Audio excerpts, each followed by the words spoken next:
In 1976, Andy and Maggie Robin bought a bear cub who grew to be a 10-foot-tall, 50-stone grizzly. With access to an incredible archive, we'll see the highs and lows of living with a feared predator. It's a challenge. We don't know what's going to happen. This is the bear I've got here. Could they share their lives with a deadly animal? Or would the beast resort to its wild ways? This is the incredible story of Hercules, the human bear. I got him! I got him!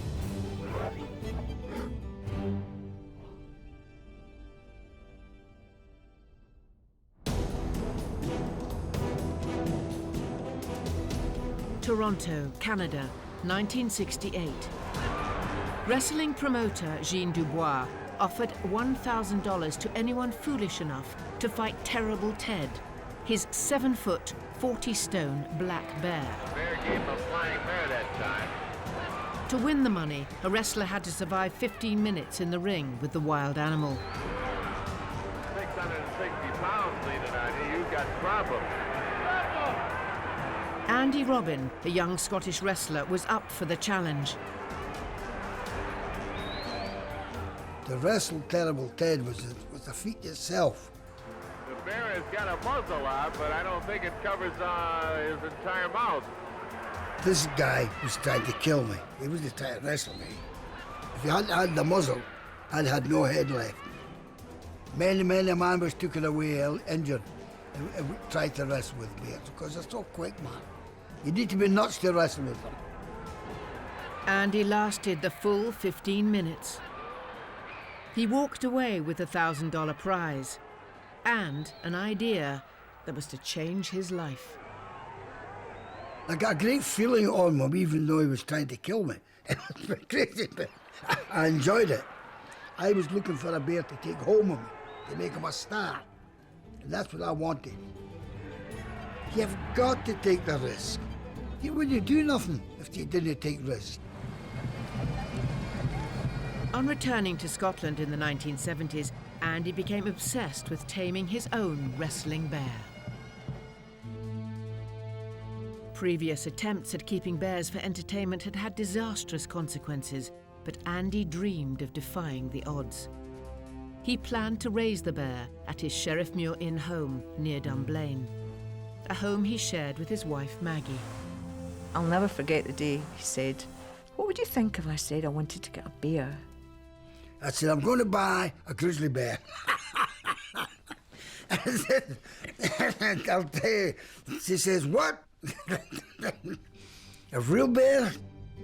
It wasn't like something you thought, oh my God, are you off your head? Are you crazy? You just went, that would be lovely. Andy and Maggie began their search, ringing around various zoos and parks, hoping to find a spare cub.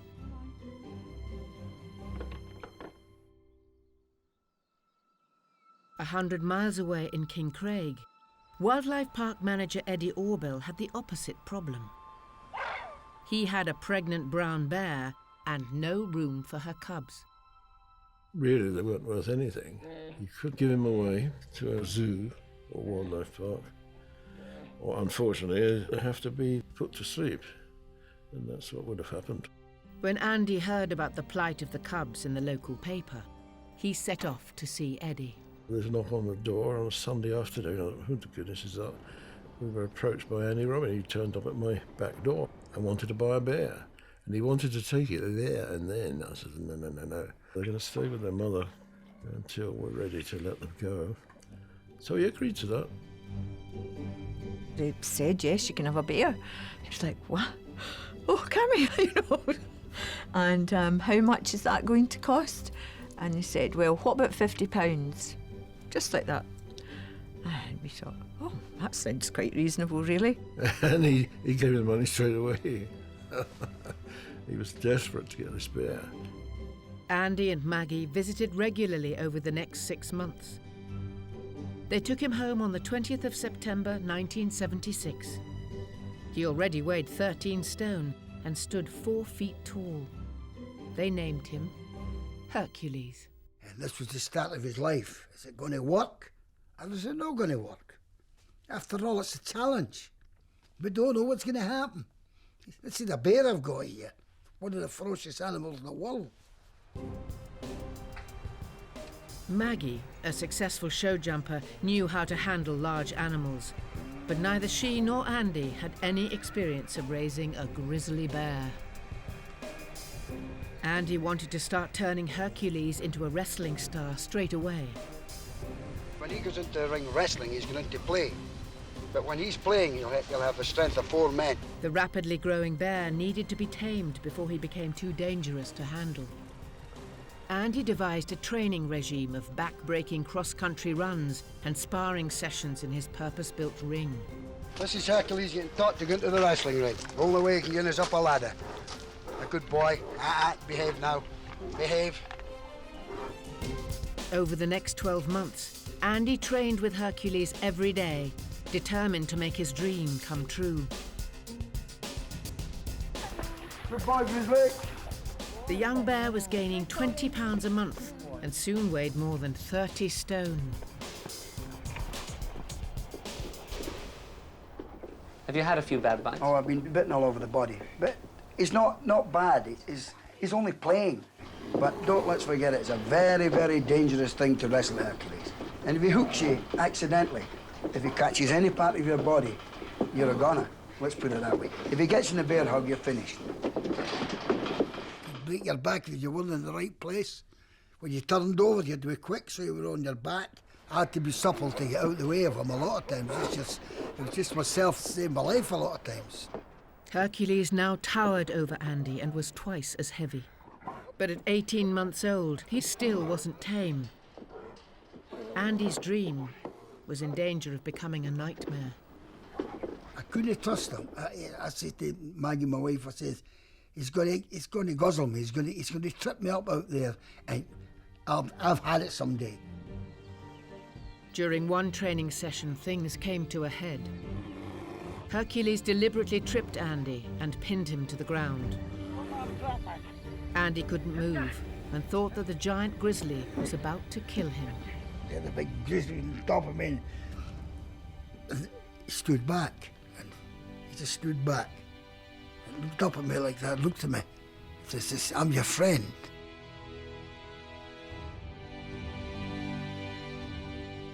I'm not going to bite you.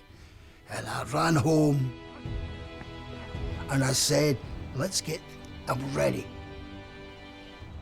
We've got a star in the making now.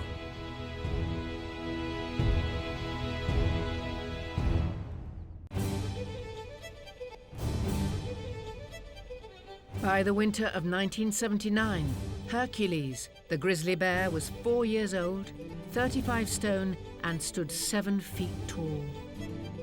Andy's relentless training regime had begun to pay off. A strong bond was developing between humans and bear.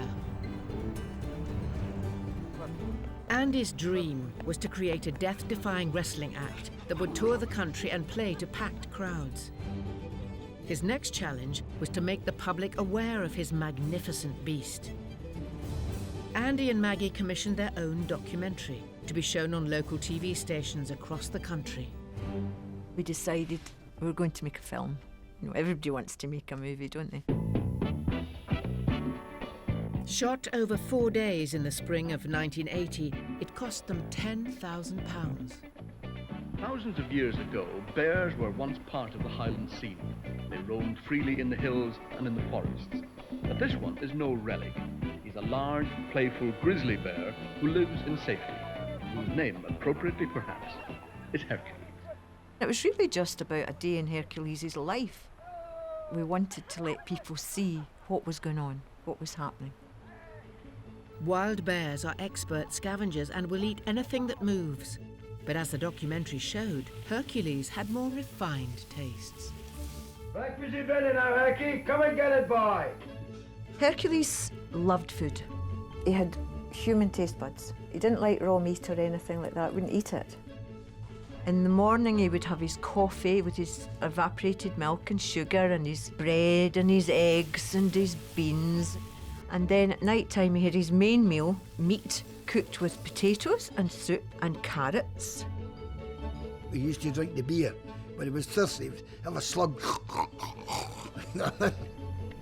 And he loved that. He used to big tonguey, a big kiss. This is good, you know what I mean? He was a very, very happy drunk. He would just kind of go, oh well then, and down he would go, you know. It didn't happen often, but it was very funny when it did. But he liked it. And hiccups, oh Christ. Like that. He's the character. The documentary also showed Hercules' love of water and the difficulties in keeping him under control when he went swimming. When you get him in the water, there's only one thing wrong. You can't get him back out. He would stay in there all day. And you've got to keep him on a rope up there because he would explore right up the loch. He would swim the length of the loch. You maybe never get him back again. The 60-minute film was made by ex-BBC producer Mike Marshall. I was reasonably content that we were safe. Andy said, look, I'm not going to put you in any danger or anything like that. We'll film from a distance and I will have control over this bear. I think there was a kind of frisson of anxiety, right at the beginning, thinking, all right, okay. This was a time when risk assessment and health and safety briefings were non-existent. But the dangers of filming the world's most feared land mammal roaming freely could not be ignored. There we were, 4 of us set up, tripod, camera, and Andy had Herc on the leash, but somehow or other he managed to slip away from Andy. And all of a sudden he said, Herc! Herc! He wanted that bear to come back to him, but Herc wasn't up for it. And I've never seen a sound recordist or others run so fast. It demonstrated this enormous power that a bear like that can have. The risk factor is there, but there was a tremendous bond between Andy and the bear. It wasn't just a performing animal here. This was a relationship between man and beast. Just as Andy had hoped, when the documentary was televised, the crowds flocked to see Hercules. I'm going to give you an exhibition of some of his wrestling skills, which are natural to bears, so we hope you enjoy it. Thank you. I'm getting the wrestling. What's wrong? They're very frothy kissers too, boys and girls. The sellout wrestling show travelled all over the UK.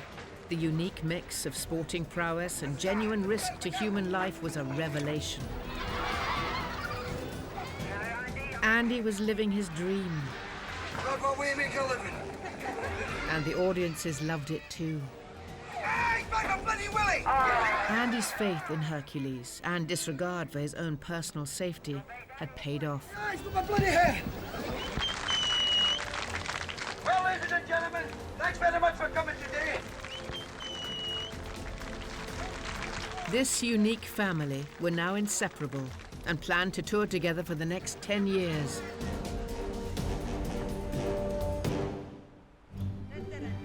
Then, in the summer of 1980, Maggie took a phone call that was to change everything. Major tissue brand Kleenex wanted Hercules to star in a new television advert. Hercules now had the chance to move on from being a wrestling bear. International fame beckoned. The advert was to be filmed in the Outer Hebrides, a remote crop of islands in the northwest of Scotland. Andy, Maggie and Hercules arrived on the islands on the 20th of August, 1980. Filming was due to start in 2 days' time, but Hercules had other plans. When Andy and I woke up that morning, first thing Andy wanted to do was get Hercules out for a swim. I said, let's get our breakfast first. And he said, no, I'm getting my big man out. So he got his wee collar on him and the big long rope that he used when they swam. And they went down there, swam across to that next wee bit, which is just a little way away. And then you could see Herc was really swimming a way ahead. I thought, the rope's not that long. And Andy kind of turned round and gave a few expletives as he normally does. I was shouting on him to come back, and he just kept turning around looking. And I kept swimming. I was going to get drowned. Lucky enough, I got back, and Hercules was out there.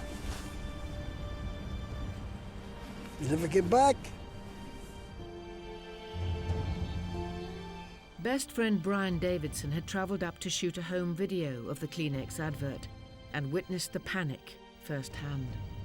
Andy was, getting quite devastated at that point in time because he couldn't see him, and it would be running through his mind that maybe Hercules had got drowned because the currents are extreme, they really are. Where was he? Under the sea? Was he swimming? Where was he? Maggie said, "We'll go and get the boat." Brought the boat back and launched it. Searched the coastline. Didn't find him. News of the missing grizzly bear and the chaos it caused quickly hit the headlines.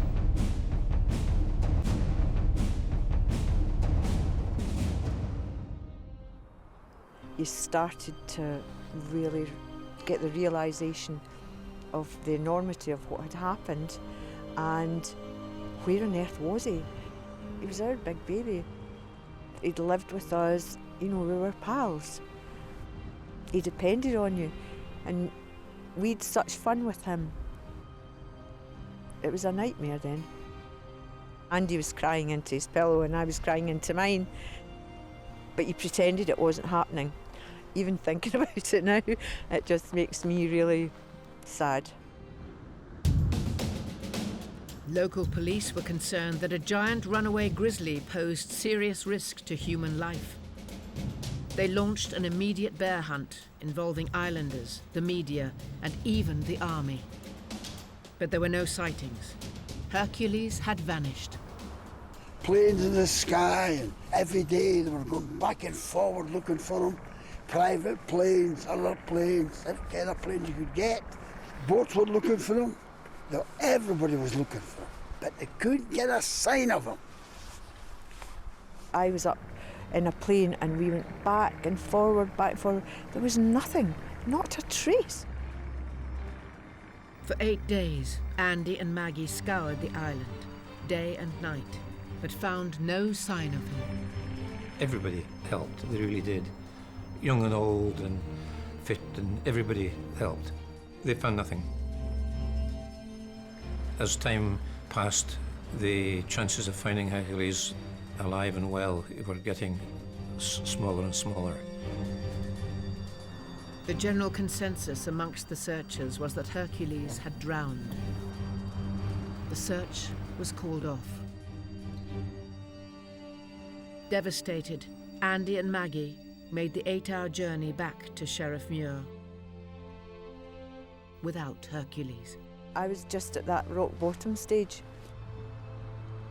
We went home and we were in bed the first night, and Andy woke up in the morning early and he said, "I'm going back up. My big man's alive up there. I'm not leaving him up there on his own. I'll be there when they find him." So, gosh, I still get, that's quite, sorry. Andy refused to give up on his star bear. He headed straight back to the islands to continue the search. Alone. When Andy takes something on, he's totally like, that is it, blinkered. He's doing it. End of story. And with Herc, he loved Herc, and he wasn't giving up on him at any time. When I came back and I looked at him and I said, "He is there." Because I had this instinct in me, he was alive. Andy searched by himself for another 12 days, but still found nothing. Hercules had been missing for 3 weeks. In my heart, I said, he's there. Hercules is not dead. These big bears, they swim, they go everywhere. Why should he die? Too easy for him to die.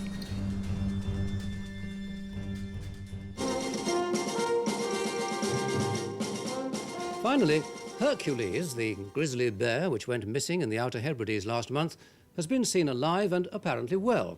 You actually saw the bear? Yes. From what distance? It'd be about a mile or so. Yes. And what was he doing? He was just walking across the moors, you know. We chased it for 3 or 4 miles, and then it eluded us altogether. Oh, it was just like the sun had come out. It was amazing. And he was right. His boy was still there. I knew he was there. Something in me told me that.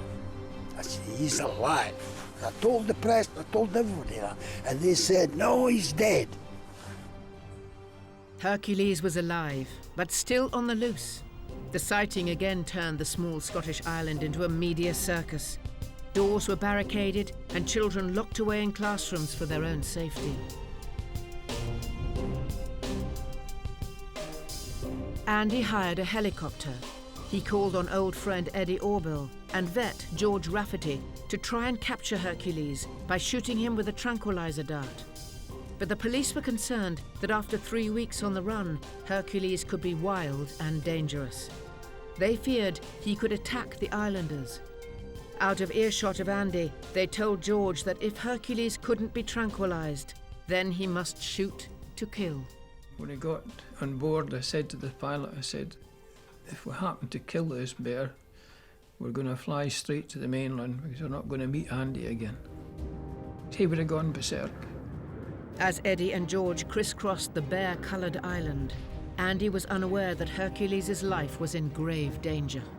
We were up for nearly 8 hours searching. Towards the end of the afternoon, evening, the bear was spotted.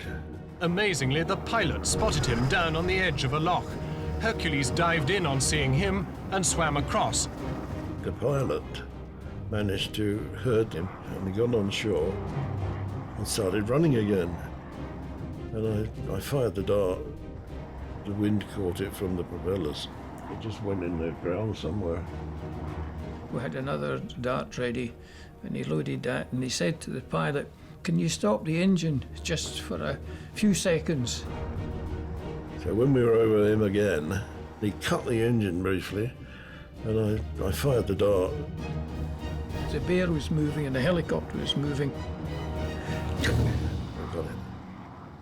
Hercules' 24-day adventure had ended, but his ordeal wasn't over. Without an antidote to the tranquilizer, he'd be dead in 30 minutes. The race was on to get him to safety. And suddenly, Hercules wasn't a bear on the run. If Hercules could survive this, he would become quite some bear.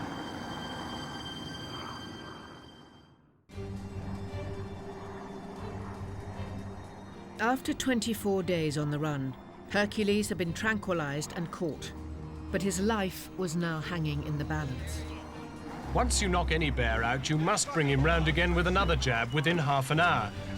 He had already been unconscious for 25 minutes, and vet George Rafferty was desperate to bring him round. But the amount of people in the coach was putting Hercules' life at risk. I said, I'm going to revive this bear, so if you all get out the cage and watch from the outside, some animals, when they're revived, become aggressive. All these reporters and cameramen and so on, they didn't move. And I said, come on, out you go. So I said, well, I gave it intramuscularly, and he came round. I made sure I was near the door to get out. Hercules was alive, but in terrible condition. During his escapade, he had lost nearly half of his body weight. Around the bear's bus swarmed the children of the island to see the animal that had trapped them in their classroom when he'd first been sighted yesterday. And himself, a little dopey still, 15 stone lighter, but the signs are that Hercules will be back, larger than life, selling, was it tissue paper? It's so unbelievable for a grizzly bear to be 3.5 weeks on an island with wee children and sheep and cattle, and he would rather starve to death than kill. The condition he was in when he was found, I don't think he ate anything in the 3 weeks he was on the loose. If he had ever attacked a sheep or a cattle or anything like that, there would have been leftovers.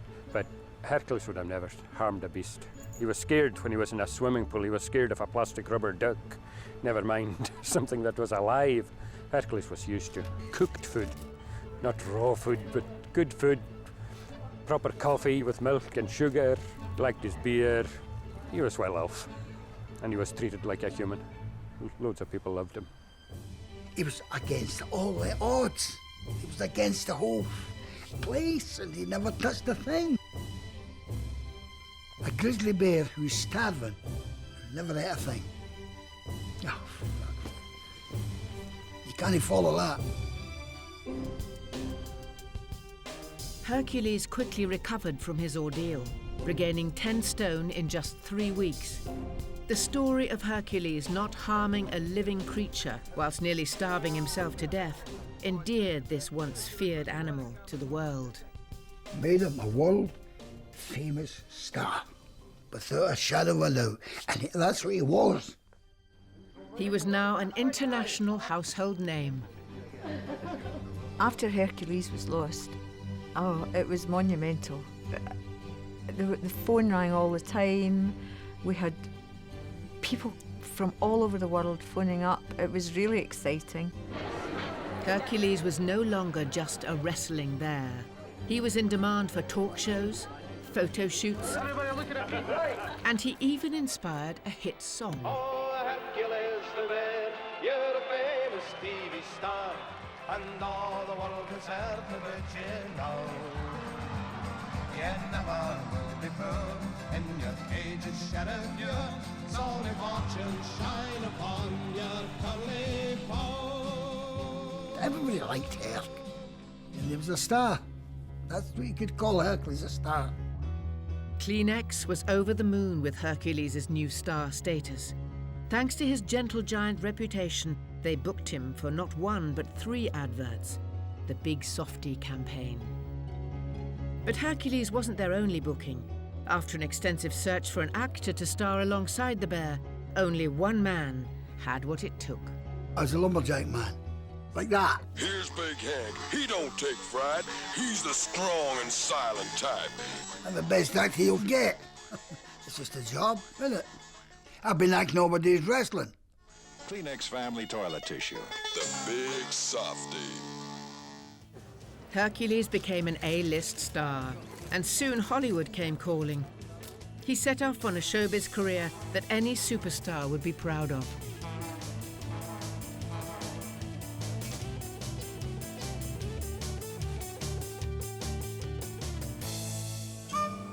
The Robin family live in Newhall, California, in this custom-fitted mobile home. The unconventional family relocated to Hollywood. Hercules was constantly in demand, working on TV shows, ad campaigns, and major feature films. The more they worked together, the more the bond between humans and bear developed. Like all big stars, Hercules keeps abreast of the latest news in show business. Experts couldn't believe what they were seeing. Grizzly bear is an antisocial animal. He doesn't even associate with his own breed except during mating season. I don't know how Mr. and Mrs. Robbins have accomplished what they have with Hercules. There appears to be some kind of a bond between them. I know that Hercules is like a kid to them. That is their baby. The only thing I can assume is that Hercules looks to them the same way.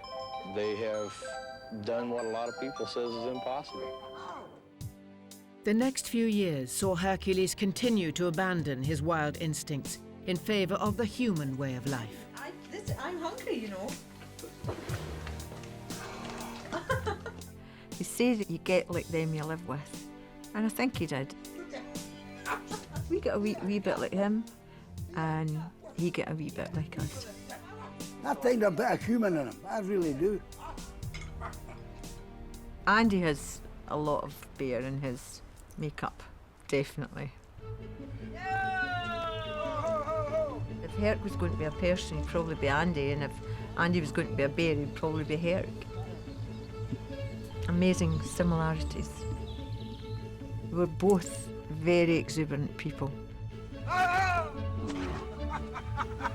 You got that? Andy was always playing and tormenting Herc. There's David, me not. You're right, Brian. You're right, June. And Herc would torment him back. They liked fun, they liked to wrestle. I got him now. They were both showmen. I got him. I got him. I got him. I got him. I got him. This is a good promotional film, this. It's an amazing animal. With his parents, you know. It was a big love affair. That's what it was like. But this unique bond came at a cost. Hercules relied on his adoptive parents. To bring someone new into the family would break that trust. I think everyone in life makes sacrifices no matter what they want to do. Good boy. The sacrifice makes it worth all the more at the end of the day, because you know how much it's cost you. Where are you going now?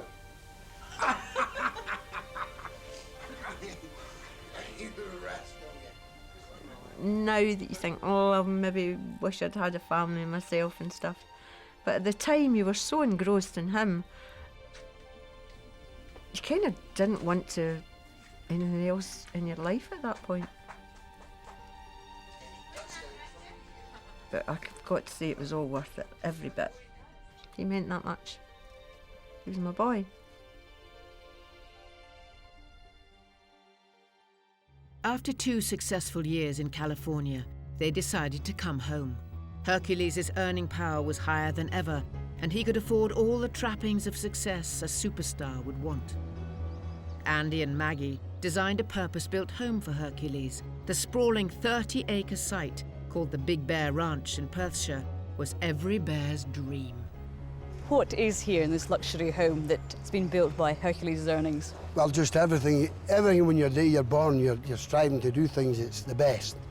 Well, we've done it now, you know. Hercules has got, and we've got everything we ever dreamed of getting. Through hard work. I mean, you don't get it easy, you know, wrestling an 8 feet, 3/4 ton grizzly bear. But everything we do, he loves to do.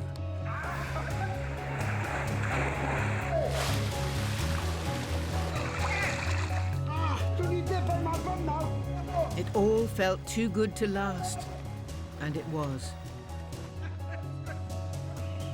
The average lifespan of a wild bear is 25, and at 20, Hercules was in the twilight of his career. The world's hardest working grizzly was booked to star in a natural history film about the wonder of bears for the BBC. Exactly how bears hibernate is still a mystery. For an astonishing 3 to 7 months, they never get up, never eat, and never get rid of waste. The demanding 4-day studio shoot was hard work for Hercules. On the final day of filming, he began to act strangely. He was always really quite cuddly and coothy with me. But all day he'd been really coming up to me and cuddling into my leg and made you tingle. But you know when a child's ill and they want their mum? Knowing what we know now, that's what it was.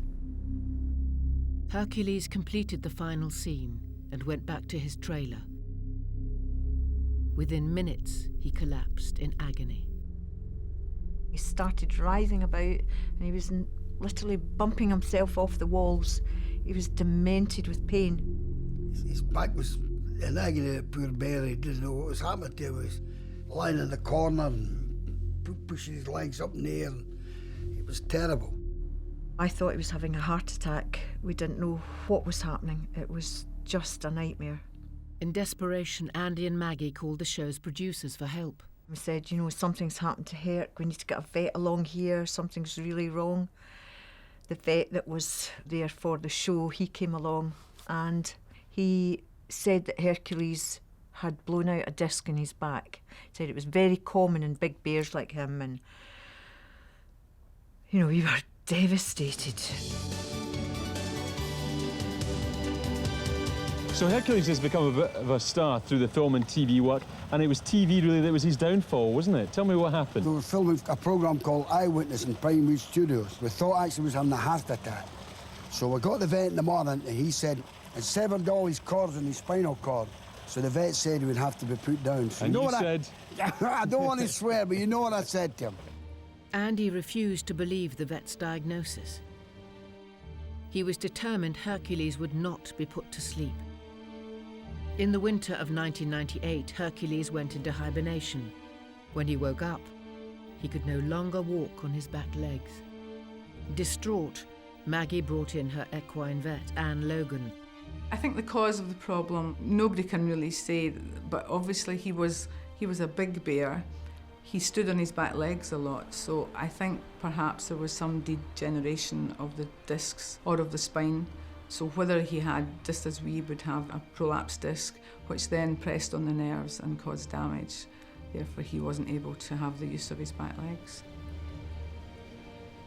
I said to Maggie, it would be great if we could actually try and x-ray the spine and see what the problem exactly is. So I phoned to Edinburgh Vet School, and between us we organised Hercules to go there for further investigation.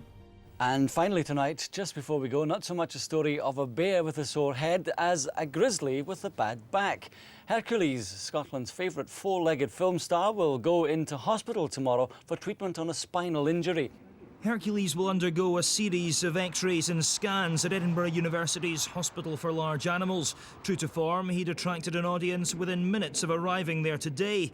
Even hardened vets, it seems, go all gooey at the sight of the world's favourite grizzly. The trip to Edinburgh was the best hope for a diagnosis, but yet again there were problems. The density of the fat pads around the spine in the bear make it almost impossible to get a good vision on x-ray. Nowadays, to be honest, they have more powerful ultrasounds, they have more powerful x-rays. It's possible they would have been able to see a lesion, but then, no. And I mean, it's such a difficult animal to deal with. By the summer of 1999, Hercules' future looked bleak. If he'd been suffering terribly, I think as a vet I would have to have said, this is not fair on Hercules. I did selfishly think it'd be so much kinder if Hercules sleeps away than for somebody like me to have to actually take the decision to say, Andy, we need to put the bear down.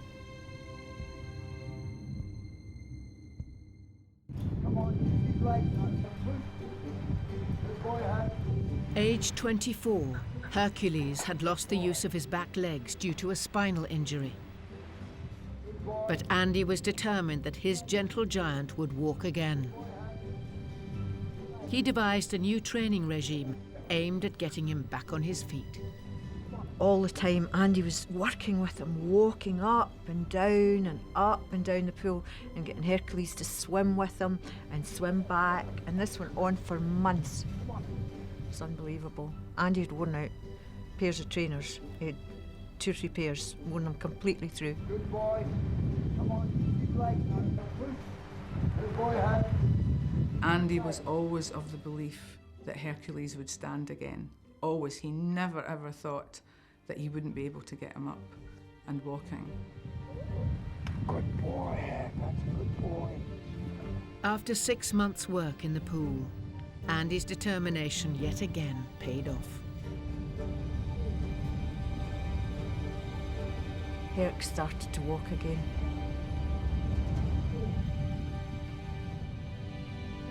I got him walking. Christ.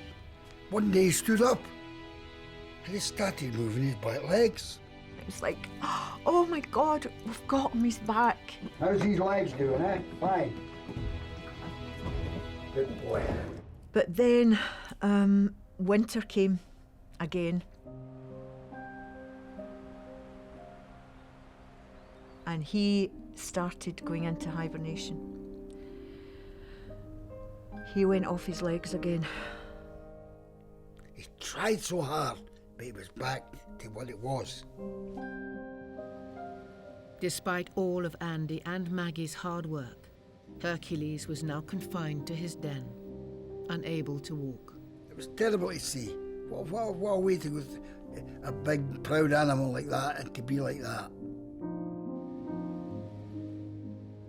I'd been in to see him, give him a cuddle.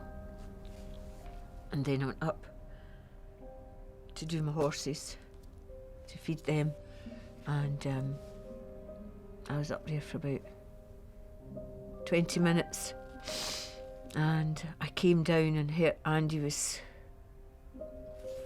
standing outside, and he said, he's away, Maggie. That's him away.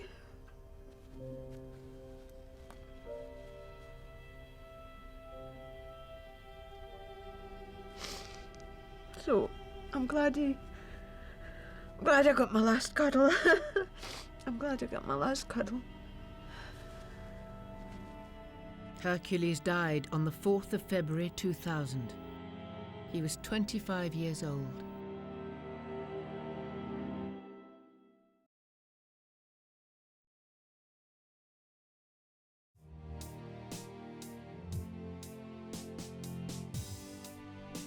Living with Herc was the most special time. It was a gift. He's a piece of folklore now, especially in Scotland. He's really a piece of modern history, and he'll always be embroidered into the folklore of our country. 13 years after Hercules' death, Andy and Maggie were asked to unveil a monument to their gentle giant. It's sited on the Hebridean island, overlooking the lochs and glens that were the setting of his most notorious adventure. This is a fantastic day for us to have the memory of him here, because his whole life and his story really came from here.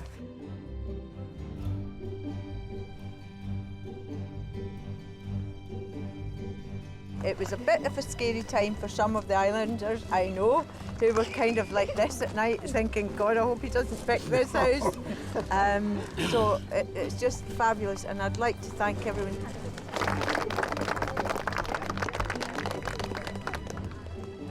Right, here we go. Yay! Yay! Oh, my God. Oh, wow! Oh, it's nice, eh?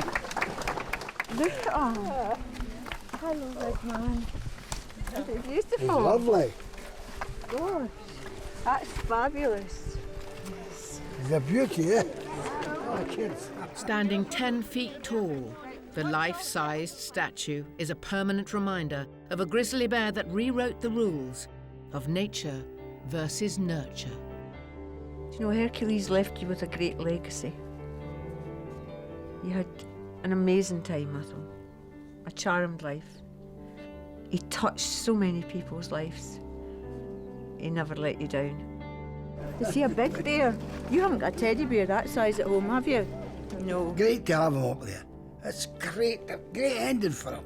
He'll never die. It's perfect. Couldn't do any better. And I hope it brings a lot of joy to all the people that come and see it, because it's something else. Hey, guys. Hey.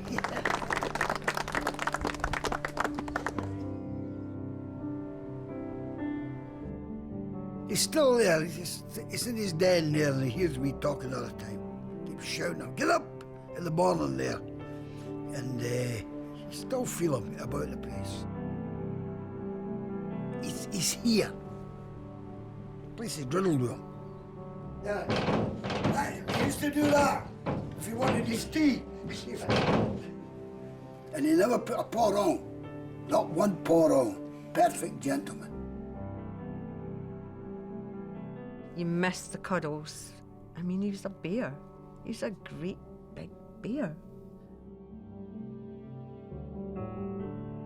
I had my own teddy bear who walked and talked and cuddled me. That's amazing.